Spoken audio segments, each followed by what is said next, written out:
Everybody asking how we doing, say we good. Don't need no one to tell me how to live just like they would. It ain't their business, but they in it, I don't know why. Revolved around my life after I found another. A few moments later. Pengertian garam. Garam merupakan senyawa yang dihasilkan dari reaksi netralisasi antara larutan asam dan larutan basa. Secara umum, reaksi netralisasi adalah sebagai berikut. Reaksi asam dan basa akan menghasilkan garam dan air.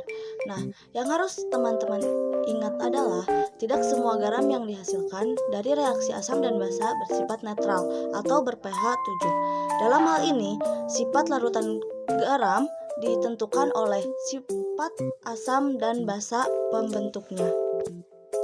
Contoh dari reaksi netralisasi atau reaksi pembentukan garam adalah HCl dan NaOH menjadi NaCl dan H2O, H2SO4 dan 2NH4OH menjadi NH4, 2SO4 dan 2H2O. 2HCN dan BaOH2 menghasilkan BaCN2 dan 2H2O. Garam dapat terbentuk dari 4 reaksi kimia. Reaksi kimia adalah sebagai berikut. Garam dari asam kuat dan basa kuat. Garam ini bersifat netral atau ber-pH 7. Contohnya adalah NaCl, KCl, K2SO4, dan CaNO32.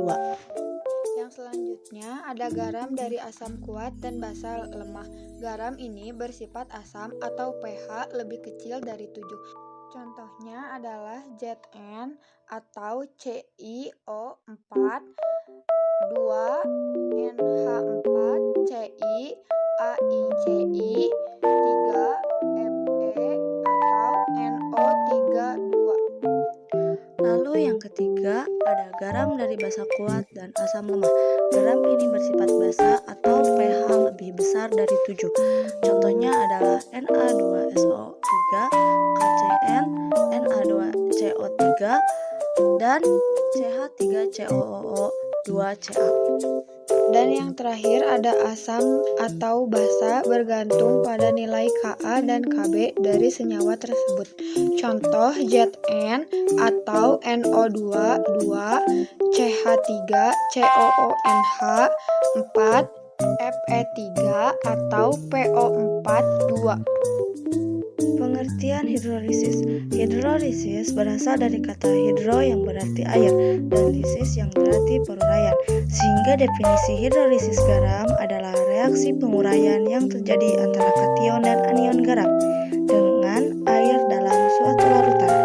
Dalam suatu larutan, beberapa sifat dan karakteristik dari hidrolisis garam adalah sebagai berikut. Yang pertama, menghasilkan asam dan basa pembentuk garam. Kedua, kation dan anion dari asam basa kuat tidak dapat terhidrolisis karena terionisasi sempurna.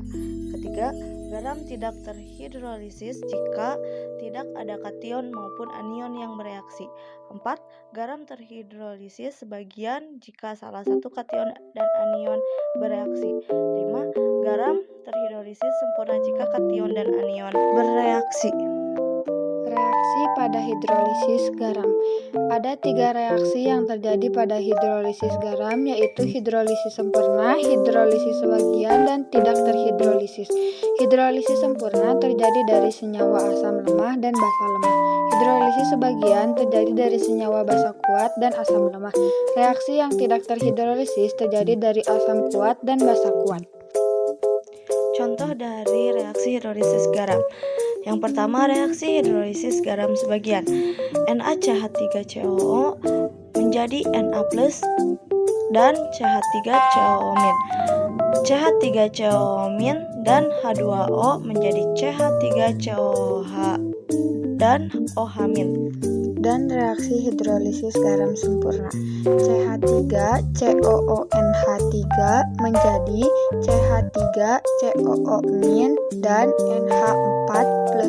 NH4+ dan H2O menjadi NH3 dan H2O+, CH3COO- dan H2O menjadi CH3COOH dan OH-. Cara menghitung nilai pH dari garam-garam tersebut adalah H+ sama dengan akar KH dikali Mg.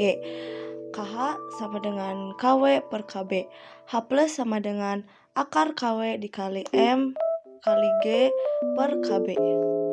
Jika garamnya berasal dari kation atau anion yang salah satunya bervalensi 2, maka H+ sama dengan akar KH kali 2Mg. KH sama dengan KW per KB. H+ sama dengan akar KW kali 2Mg per KB. Sifat garam pada hidrolisis sempurna memiliki bergantung pada nilai Ka dan Kb. Apabila jika Ka sama dengan Kb, maka garam tersebut bersifat netral. Jika Ka lebih besar dari Kb, maka garam tersebut bersifat asam. Jika Kb lebih besar dari Ka, maka garam tersebut bersifat basa.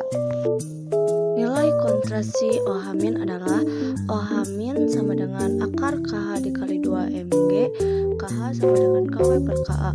OH- sama dengan akar KW dikali 2 mg per Ka. Sedangkan garam yang terbentuk dari asam lemah dan basa lemah, sifat garamnya bergantung pada nilai ketetapan masing-masing, yaitu jika Ka sama dengan Kb, maka garam tersebut bersifat netral atau pH sama dengan 7. Sedangkan jika Ka lebih besar dari Kb, maka garam tersebut bersifat asam atau pH lebih kecil dari 7. Maka nilai H+ sama dengan akar KW kali Ka per Kb. Jika nilai Kb lebih besar dari Ka, maka nilai garam tersebut adalah pH lebih besar dari 7 dan sifat garamnya bersifat basa. Nilai OH- sama dengan akar KW kali Kb per Ka. Nah, sekarang kita akan mengerjakan contoh soal. Contoh soalnya adalah garam CH3COONa memiliki Mr sama dengan 82 sebanyak 410 mg. Kan dalam air hingga volume 500 ml. Jika diketahui tetapan hidrolisis Kb sama dengan 10-2, tentukan pH larutan garam tersebut. Jadi, jawabannya diketahui berdasarkan senyawa yang bergabung adalah basa kuat dan asam lemah, sehingga garam yang dihasilkan bersifat basa. Maka, proses perhitungannya adalah jumlah mol CH2COONa sama dengan massa per ml sama dengan 410 mg per 82 mg mol sama dengan 5 mol. CH2COONa sama dengan N per V sama dengan 5 mol per 500 ml sama dengan 10-2m. Garam tersebut bersifat basa, jadi terdapat OH- sehingga OH- sama dengan KH dikali M sama dengan 10 min 5 dikali 10 min 2 sama dengan 10 min 5,5. FOH sama dengan 5,5.